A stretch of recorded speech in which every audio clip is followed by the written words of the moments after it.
হজের আনুষ্ঠানিকতা শুরু, লাব্বাইক আল্লাহুম্মা লাব্বাইক ধ্বনিত মুখরিত মিনা। আরাফাতের দিনে 10টা থেকে বিকেল 4টা পর্যন্ত তাঁবুতে থাকার নির্দেশনা। ট্রাম্পের বাজেট বিল জঘন্য ও ন্যাক্কারজনক বললেন ইলন মাস্ক। বিলটি সুন্দর ও গুরুত্বপূর্ণ বলে প্রতিক্রিয়া হোয়াইট হাউসে। ইউক্রেনের সঙ্গে শান্তি আলোচনায় দ্রুত অগ্রগতি হবে না, সতর্কতা রাশিয়ার। মস্কোর প্রতি নিষেধাজ্ঞার হুমকি দিয়ে ট্রাম্পের কড়া বার্তা। আসছে এপ্রিলের মধ্যে ইউক্রেনকে 1 লাখ ড্রোন দেওয়ার ঘোষণা যুক্তরাজ্যের। নতুন চুক্তি ইস্যুতে মার্কিন নিষেধাজ্ঞা প্রত্যাহারের গ্যারান্টি চায় ইরান। পারমাণবিক অধিকার রক্ষার ঘোষণায় তেহরানের।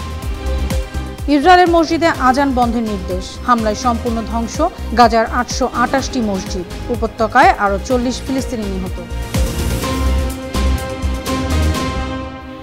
সুপ্রিয় দর্শক, এতক্ষণ শুনছিলেন সংবাদ শিরোনাম। উত্তর থেকে দক্ষিণ, পূর্ব থেকে পশ্চিম, বিশ্বজুড়ে প্রতিদিনের এমন বিভিন্ন খবরের বিস্তারিত নিয়ে আমি অনন্যা চৈতি আছি আপনাদের সাথে। মিনায় অবস্থানের মধ্য দিয়ে আজ বুধবার শুরু হয়েছে হজের আনুষ্ঠানিকতা। লাব্বাইক আল্লাহুম্মা লাব্বাইক ধ্বনিত মুখরিত সৌদি আরব। স্থানীয় সময় মঙ্গলবার রাতেই ইহরাম বেঁধে মক্কা থেকে মিনার উদ্দেশ্যে রওনা হন মুসল্লিরা। বুধবার মিনায় অবস্থান করবেন তারা। সেখানে রাত যাপন শেষে 8 জিলহজ বৃহস্পতিবার আরাফাতের ময়দানে যাবেন হাজিরা। সেখানে অনুষ্ঠিত হবে হজের খুতবা। 9 জিলহজ শুক্রবার সূর্যাস্ত পর্যন্ত আরাফাতের ময়দানে অবস্থান করে হাজিরা চলে যাবেন মুজদালিফায়। সেখানে রাত যাপন ও পাথর সংগ্রহ করবেন। 10 জিলহজ শনিবার ফজরের নামাজ আদায় করে মুজদালিফা থেকে আবার মিনায় ফিরে আসবেন। মিনায় এসে বড় শয়তানকে পাথর মেরে কোরবানি ও মাথা মুন্ডন করে মক্কায় গিয়ে কাবা শরীফ তাওয়াফ ও সাফা মারওয়া সাই করবেন। এদিকে আরাফাতের দিন সকাল 10টা থেকে বিকাল 4টা পর্যন্ত হাজিদের তাঁবুর মধ্যেই থাকার পরামর্শ দিয়েছেন সৌদি আরবের হজ ও ওমরা বিষয়ক মন্ত্রী তাওফিক আল রাবিয়া। সৌদি সংবাদ মাধ্যম সাউদি গেজেটের এক প্রতিবেদনে বলা হয়েছে, জেদ্দায় 49তম গ্র্যান্ড হজ সিম্পোসিয়ামের ফাঁকে বিভিন্ন দেশের হজ মিশন প্রধানদের সঙ্গে বৈঠকে তিনি এ বার্তা দেন। সৌদি মন্ত্রী জানান, আরাফাতের দিন সকাল 10টা থেকে বিকাল 4টা পর্যন্ত অত্যন্ত গরম আবহাওয়া হতে পারে। হিটস্ট্রোক বা অন্যান্য তাপজনিত স্বাস্থ্য ঝুঁকি থেকে সুরক্ষিত থাকতে এ সময় হজ যাত্রীদের তাঁবুর ভেতরেই অবস্থান করা উচিত। মার্কিন প্রেসিডেন্ট ডোনাল্ড ট্রাম্পের বিশাল কর ছাড় ও ব্যয় বিলকে জঘন্য ও ন্যাক্কারজনক বলে সমালোচনা করেছেন টেক উদ্যোক্তা ইলন মাস্ক। ট্রাম্পের ঘনিষ্ঠ উপদেষ্টা হিসেবে দায়িত্ব পালন করে সম্প্রতি সেই পদ থেকে সরে দাঁড়ানোর কয়েকদিনের মধ্যেই মাস্ক এ মন্তব্য করলেন। সৌদি আরবের রাষ্ট্রীয় মালিকানাধীন সংবাদ মাধ্যম আল আরাবিয়া এ তথ্য জানিয়েছে। মঙ্গলবার সোশ্যাল মিডিয়া এক্সে মাস্ক লিখেছেন, দুঃখিত, কিন্তু আর সহ্য করতে পারছি না। এই বিশাল অযৌক্তিক অপ্রয়োজনীয় ব্যয়ে ঠাসায় কংগ্রেসের বাজেট বিল একটি ঘৃণ্য বিকৃতি। যারা এটি অনুমোদন করেছেন তাদের লজ্জা করা উচিত। তোমরা ভুল করছো। এদিকে প্রেসিডেন্ট ডোনাল্ড ট্রাম্পের বাজেট নিয়ে ইলন মাস্কের সমালোচনার প্রতিক্রিয়া জানিয়েছে হোয়াইট হাউস। হোয়াইট হাউসের প্রেস সেক্রেটারি ক্যারোলিন লেভিট সাংবাদিকদের বলেন, প্রেসিডেন্ট জানেন ইলন মাস্ক এই বিল নিয়ে কি ভাবেন, কিন্তু প্রেসিডেন্ট নিজের সিদ্ধান্তে অটল আছেন। মার্কিন প্রেসিডেন্ট ট্রাম্প এই বিলকে তার অর্থনৈতিক কর্মসূচির একটি বড় সাফল্য হিসেবে বর্ণনা করছেন। তবে সমালোচকরা বলছেন এতে অতিরিক্ত ব্যয় এবং ধনীদের জন্য কর ছাড় রয়েছে, যা যুক্তরাষ্ট্রের আর্থিক ভারসাম্যের জন্য হুমকি। তেহরানের পরমাণু কর্মসূচি নিয়ে নতুন চুক্তি করতে হলে ইরানের বিরুদ্ধে নিষেধাজ্ঞা কিভাবে প্রত্যাহার করা হবে তার সুনির্দিষ্ট ব্যাখ্যা যুক্তরাষ্ট্রকে দিতে হবে, এমন মন্তব্য করেছেন ইরানের পররাষ্ট্র মন্ত্রণালয়ের মুখপাত্র ইসমাইল বাঘাই।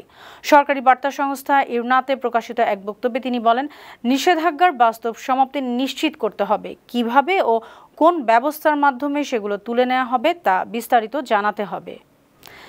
এদিকে ইরানের প্রেসিডেন্ট মাসুদ পেজেশকিয়ান স্পষ্টভাবে জানিয়েছেন, তার দেশ পারমাণবিক অস্ত্র অর্জনের চেষ্টা করছে না, তবে জাতির শান্তিপূর্ণ পারমাণবিক অধিকার নিয়ে কোনোভাবেই আপোষ করবে না।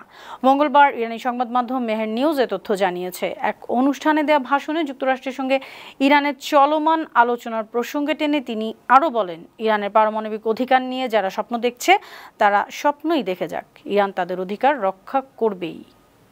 ইউক্রেনের সঙ্গে শান্তি আলোচনায় দ্রুত কোনো অগ্রগতি হবে না, এমন বার্তা জানিয়েছেন রুশ প্রেসিডেন্ট পুতিনের মুখপাত্র দিমিত্রি পেসকভ। তিনি বলেছেন, সমাধানের সঙ্গে অনেক সূক্ষ্ম বিষয় জড়িত। তাৎক্ষণিক কোনো সমাধান বা উল্লেখযোগ্য অগ্রগতি প্রত্যাশা করাটা ঠিক হবে না। এদিকে তুরস্কের ইস্তাম্বুলে অনুষ্ঠিত সংক্ষিপ্ত আলোচনায় ইউক্রেনের পক্ষ থেকে পূর্ণ ও নিঃশর্ত যুদ্ধবিরতি আহ্বান প্রত্যাখ্যান করেছে মস্কো। ইরানি সংবাদ মাধ্যম মেহের নিউজ এসব তথ্য জানিয়েছে। তুরস্কের ইস্তাম্বুলে অনুষ্ঠিত ইউক্রেন ও রাশিয়ার মধ্যে শান্তি আলোচনায় কোনো অগ্রগতি না হওয়ায় বেশ হতাশ হয়েছেন মার্কিন প্রেসিডেন্ট ডোনাল্ড ট্রাম্প, এমনটি জানিয়েছে হোয়াইট হাউস। স্থানীয় সময় মঙ্গলবার প্রেস ব্রিফিংয়ে হোয়াইট হাউসের প্রেস সেক্রেটারি ক্যারোলাইন লেভিট জানান, ইউক্রেনের ড্রোন হামলার বিষয়ে প্রেসিডেন্ট ট্রাম্প আগে থেকে জানতেন না, তবে ইউক্রেন যুদ্ধের শান্তিপূর্ণ সমাধান নিয়ে তিনি এখনও আশাবাদী। প্রয়োজনে রাশিয়ার উপর নিষেধাজ্ঞা আরোপ করতে প্রস্তুত প্রেসিডেন্ট ট্রাম্প। আগামী 2026 সালের এপ্রিলের মধ্যেই ইউক্রেনকে 1 লাখ ড্রোন দিবে যুক্তরাজ্য। রাশিয়ার বিরুদ্ধে যুদ্ধে ইউক্রেনকে সহায়তা আরও জোরদার করতে এই উদ্যোগ নিয়েছে কিয়ার স্টারমার প্রশাসন। ব্রিটিশ সরকার জানিয়েছে নতুন এই ড্রোন প্যাকেজে 35 কোটি পাউন্ড খরচ হবে। এটি ইউক্রেনের জন্য মোট 450 কোটি পাউন্ড সামরিক সহায়তার অংশ। ব্রাসেলসে 50 দেশীয় ইউক্রেন ডিফেন্স কন্ট্যাক্ট গ্রুপের বৈঠকে ব্রিটিশ প্রতিরক্ষামন্ত্রী জন হিলি এ পরিকল্পনা ঘোষণা করবেন। ভারতীয় সংবাদ মাধ্যম এনডিটিভি এসব তথ্য জানিয়েছে। ইসরায়েলের মসজিদে মাইকে আজান বন্ধ করতে নির্দেশ দিয়েছেন দেশটির জাতীয় নিরাপত্তা মন্ত্রী ইতামার বেন গাভির। আজান দেয়াকে শব্দ দূষণ আখ্যা দিয়ে পুলিশ প্রশাসনকে কড়া পদক্ষেপ নেওয়ার নির্দেশ দিয়েছেন তিনি। ইসরায়েলি সংবাদ মাধ্যম হারেটস জানিয়েছে, উচ্চ পর্যায়ের বৈঠকে জেলা পুলিশ কমান্ডারদের উদ্দেশ্যে বেন গাভির এর নির্দেশনা দেন। এর আগে গেল ডিসেম্বরে বেন গাভির ঘোষণা করেছিলেন মসজিদগুলো মাইকে আজান দিতে পারবে না। এদিকে ফিলিস্তিন উপত্যকার মসজিদগুলো গুড়িয়ে দিচ্ছে ইসরায়েলি বাহিনী। গেল সোমবার গাজার দেইর আল বালাহ অঞ্চলের আনসার মসজিদ ধ্বংস করেছে তারা। ওই দিন দুপুরে বিমান হামলায় ঐতিহাসিক মসজিদটির প্রায় সব দেয়াল ধসে পড়ে। মারাত্মকভাবে ক্ষতিগ্রস্ত হয় প্রধান গম্বুজ ও স্তম্ভগুলো। ফিলিস্তিনের কর্তৃপক্ষ জানিয়েছে, 2023 সালের অক্টোবরে হামলা শুরুর পর থেকে কমপক্ষে 828টি মসজিদ সম্পূর্ণ ধ্বংস হয়েছে। আংশিক ক্ষতিগ্রস্ত হয়েছে 167টি মসজিদ।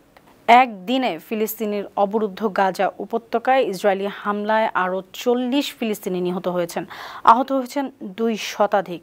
সোমবার সন্ধ্যা থেকে মঙ্গলবার সন্ধ্যা পর্যন্ত এসব হতাহতের ঘটনা ঘটে। গাজার স্বাস্থ্য মন্ত্রণালয় জানিয়েছে, 2023 সালের অক্টোবর থেকে গাজায় শুরু হওয়া ইসরায়েলের হামলায় অন্তত 54,510 ফিলিস্তিনি নিহত হয়েছেন, আহত হয়েছেন 1,24,901 জন। সুপ্রিয় দর্শক, এই ছিল আজকের বিশ্বজুড়ে প্রতিদিন।